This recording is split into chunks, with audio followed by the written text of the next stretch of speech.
வந்திருக்கிற அனைவருக்கும் வணக்கம். கிட்டத்தட்ட இது வந்து எனக்கு என்னோட 11வது மேடைன்னு நினைக்கிறேன். முதல் மேடையில் வந்து எந்த அளவுக்கு நர்வஸாக இருந்தோம், அதே நர்வஸ்னஸ் இந்த ஸ்டேஜ் எனக்கு இருக்கு. உட்காருங்க கூட கீர்த்தி சொன்னாங்க, கால் ஆட்டிக்கிட்டே இருக்க நர்வஸாக இருக்கு அப்படின்னு. என் வயசு எப்படி தெரியும், ஒரு 4 நாளாக ரொம்ப ஒரு மாதிரி ஆங்ஸைட்டி, ரொம்ப ஒரு நர்வஸாகவே இருந்தேன். அந்த ஒரு வெற்றி அப்படின்னு ஒரு விஷயம் வரதுக்கு முன்னாடி எல்லாருக்கும் அந்த ஒரு நர்வஸ்னஸ் வருங்கிறத நான் நம்புறேன்.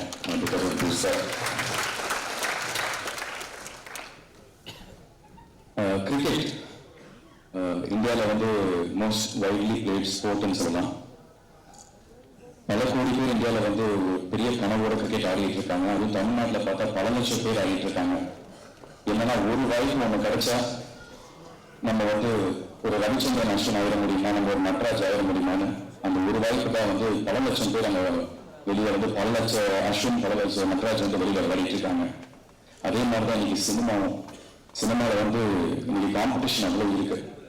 நிறைய பேர் வந்து சினிமாவில் வந்து ஒரு வாய்ப்பு கிடைக்காதா, நம்ம வந்து ஒரு வாய்ப்பு கிடைச்சா நம்ம வந்து பெருசாக அடிச்சிடலாம், பெருசாக ஜெயிச்சிடலாம் அப்படின்னு நமக்கு அவ்வளோ காம்படிஷன் இருக்கு. அந்த ஒரு வாய்ப்பு மிஸ் பண்ணிட்டோம்னா வந்து வேற யாராவது ஒருத்தர் அந்த இடத்த வந்து ஃபில் பண்ணிடுவாங்க. ஸோ இந்த மாதிரி ஒரு காம்படிஷன்ல பல லட்சம் பேர் இன்னைக்கு போராடிட்டு இருக்கான். நம்மளுக்கு அடுத்த ஒரு வாய்ப்பு, நம்மளுக்கு கிடைக்க போற ஒரு வாய்ப்பு வந்து நம்ம போடுற இந்த முயற்சி இது வந்து ஒரு வெற்றி அடைஞ்சிட மாட்டோமா அப்படின்னு ஒரு பல கனவோட இருக்கான். அந்த லட்சம் பேர்ல நானும் ஒருத்தனா இருக்கேன். இன்னொருட பையன், அவரோட பாக்யராஜர் பையன், அந்த மாதிரி இவருக்கு எல்லாமே ஈஸி, அதெல்லாம் தூக்கி போட்டுருங்க. அந்த பல லட்சம் பேருக்கு என்ன கனவு இருக்கோ அதே கனவோட தான் நானும் இருக்கேன். அந்த கனவு இது எனக்கு ஒரு வெற்றி அடையுமா அப்படிங்கிறது எனக்கு வந்து ப்ளூ ஸ்டார் டெஃபினட்டா எனக்கு நான் நிரூபிக்கணும் ரொம்ப ஸ்ட்ராங்காக நினைக்கிறேன்.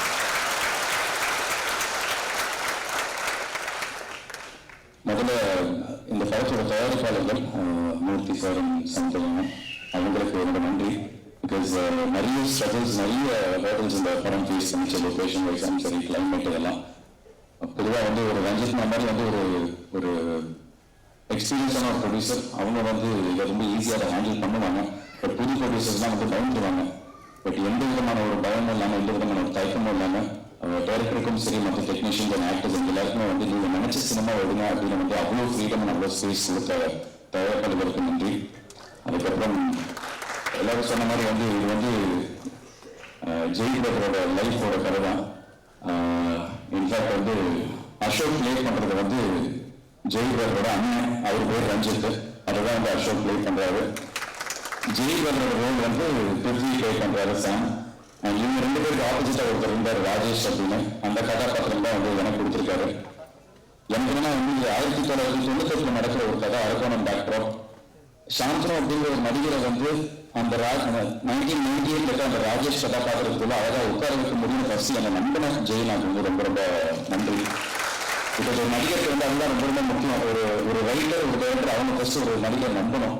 ஸோ அவரோட நம்பி எனக்கு கொடுத்தப்போ வந்து சரி நம்ம ஏதோ ஒரு இடத்துல வந்து நம்ம வந்து நேர்மையாக இருந்திருக்கோம். அந்த நேர்மைக்கான ஒரு பலன் தான் இந்த படம் எனக்கு கிடைச்சிருக்குங்க நம்புறேன். ஸோ ஜெயபகர் ரொம்ப ரொம்ப தேங்க்ஸ். அண்ட் நிறைய திறமைகள் வந்து கொட்டி கிடக்குது எல்லா இடத்துலையும்.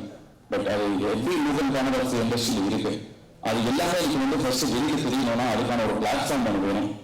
ஒரு 100 கண்கள் பார்க்குற ஒரு அங்கீகாரம் நமக்கு வேணும்னா அதுக்கான ஒரு பிளாட்ஃபார்ம் ரொம்ப ரொம்ப முக்கியம். அப்படிப்பட்ட ஒரு பேங்க் கொடுத்த ரஞ்சித்னா தேங்க்யூ ஸோ மச்னா. பிகாஸ் நான் ரொம்ப நாளாக வந்து ரஞ்சித் நகரை கேட்டிருந்தேன். ஆனால் அவங்க அதுக்கு நம்ம ப்ரொடக்ஷனில் உங்கள் ப்ரொடக்ஷனில் ஒரு படம் பண்ணணும். ஸோ கரெக்டான ஒரு படத்துக்கு வந்து எனக்கு கூப்பிட்டு இந்த மாதிரி ஒரு வாய்ப்பு கொடுத்ததுக்கு ரொம்ப ரொம்ப நன்றி. இந்த படத்தில் ஒர்க் பண்ண எல்லா டெக்னீஷியன்ஸ் எல்லாருக்கும் எனக்கு நன்றியை தெரிவிச்சுக்கிறேன். ரைஃபன் கோவிந்த் வசந்தா பிரதர் இன்னைக்கு முதல்ல எப்படி வந்து ப்ளூ ஸ்டார் வெளியில் தெரிஞ்சதுன்னா ஒரு நீலம் ப்ரொடக்ஷன் ஃபாரஜிஸ் கசன்ஸ் அப்படின்னு வரப்போ ஒரு எல்லாருமே திரும்பி பார்த்தாங்கன்னா musical chafing this film to the next level. இன்னைக்கு 30 வரைக்கும் எல்லாருமே வந்து திரும்பி பார்க்குறாங்கன்னா இட் இஸ் பியூர்லி பிகாஸ் அந்த மியூசிக் தான். ஸோ உங்களுக்கு எனக்கு நன்றி. எனக்கு படத்தில் ஒர்க் பண்ண எல்லா டெக்னீஷியன்ஸ், ஆக்டர்ஸ் எல்லாருக்குமே நான் ஒருத்தர தனித்தனியாக பேர் சொல்ல முடியல, நேரம் கம்மியாக இருக்கு. பட் 2 பேருக்கு நான் முக்கியமாக சொல்லணும், அசோக் அண்ட் பிருத்வி. என்ன வந்து இன்னைக்கு இருக்கிற ஒரு இண்டஸ்ட்ரியில வந்து நிறைய போட்டி, பொறாமை, ஈகோ இந்த மாதிரி வந்து இது நம்மளுக்கு கண்ணுக்கு தெரிஞ்சு நிறைய இருக்கு. பட் எனக்கு வந்து அசோக்கும் பிருத்வியும் எனக்கு கொடுத்த ஒரு ஃப்ரீடம், ஒரு ஸ்பேஸ் என்னன்னா, மச்சான் நான் ஏதாவது ஒருத்தர் தப்பு பண்றேன்னா நீங்க லைசன்ஸ் சொல்லுவது, நீ தப்பா பண்ற சரியா பண்றாங்க அப்படின்னு. அதே ஃப்ரீடம் தான் பிருத்வி எனக்கு கொடுத்தாரு, அதே ஃப்ரீடம் தான் நானும் அவங்களுக்கு கொடுத்தேன். இது வந்து ஒரு நடிகருக்கு வந்து ரொம்ப ரொம்ப முக்கியம். ஒரு ஆக்டிங் அண்ட் மல்டி ஸ்டார் இருக்கணும். ஏன்னா யாருமே இதுவும் வந்து இன்னொருத்தர கான்சியஸ் ஆகாம ஒரு மாதிரி ஒரு ப்ரெஷர்ல போறாம ஈவினிங் பாய்ஸ் ஹாஸ்டல் கூட உட்காந்துட்டு வந்தாங்க. இன்னைக்கு பண்ணது ஓகே, இன்னும் பெட்டரா அதை பண்ணலாமான்னு. So we gave each other the freedom to tell each other இது நல்லா பண்ணியிருக்கேன், இன்னும் பெட்டரா பண்ணியிருக்காங்க. ஸோ அந்த மாதிரி ஒரு ஸ்பேஸ் கொடுத்த என்னோட நண்பர்கள் அசோக் அண்ட் பிருத்விக்கு வந்து ரொம்ப ரொம்ப நன்றி. இந்த படம் ப்ளூ ஸ்டார் வந்து ரொம்ப ஒரு ஸ்ட்ராங்கான ஒரு தேவையான ஒரு அரசியல், ஒரு ஸ்போர்ட்ஸ் ட்ராமா, ஒரு என்கேஜிங்கான ஒரு ஃபிலிமா இருக்கும். இது எல்லாருமே ஸ்போர்ட்ஸ்ங்கிறது நம்ம எல்லாருமே கனெக்ட் பண்ணக்கூடிய ஒரு விஷயம் தான். நான் எப்படி ஒரு ஆடியன்ஸா ஃபர்ஸ்ட் இந்த கதை கேட்கிறப்போ ஒவ்வொரு கதாபாத்திரத்தோட கனெக்ட் பண்ணணும். அந்த மாதிரி நீங்க எல்லாருமே 200% ஒவ்வொரு கதாபாத்திரத்தோட இந்த கதையில நீங்க கனெக்ட் பண்ணுவீங்க. டெஃபினட்டா it is a very very important film for me in my career. So 25th இந்த படம் ரிலீஸ் ஆகுது. இந்த படத்துல என்ன உட்பட வெற்றி நிச்சயமா தேவை அப்படின்னு நிறைய நடிகர்கள், நிறைய டெக்னீஷியன்ஸ் ஒர்க் பண்ணியிருக்காங்க, நிறைய ஃபர்ஸ்ட் டைமர்ஸ் இருக்காங்க. ஸோ எனக்கு என்னோட வெற்றி தோல்வி இதெல்லாம் தாண்டி என்னை என்னைக்குமே வந்து மக்களா வந்து நீங்க ஏதோ ஒரு ரூபத்துல வந்து நான் சப்போர்ட் பண்ணிட்டே இருக்கீங்க. அதே சப்போர்ட் இந்த என்டையர் டீமுக்கு நீங்க கொடுக்கணும்னு நான் வந்து கேட்டுக்கிறேன். So please to plus us and support us. 25th இந்த படம் தேட்டர்ஸ் ரிலீஸ் ஆகுது. முக்கியமா சக்தி தேங்க்யூ. ஒரு கண்டினியூஸா ஒரு பெரிய ஒரு ஹிஸ்ட்ரியில இருக்காரு. அந்த லக்கி மேட்ச்ல வந்து அவரோட ஷோல்டர்ல நானும் ஏரியா வந்து எனக்கு ரொம்ப ரொம்ப சந்தோஷமா இருக்கு. Thank you so much. எல்லாரும் please to support us. Thank you.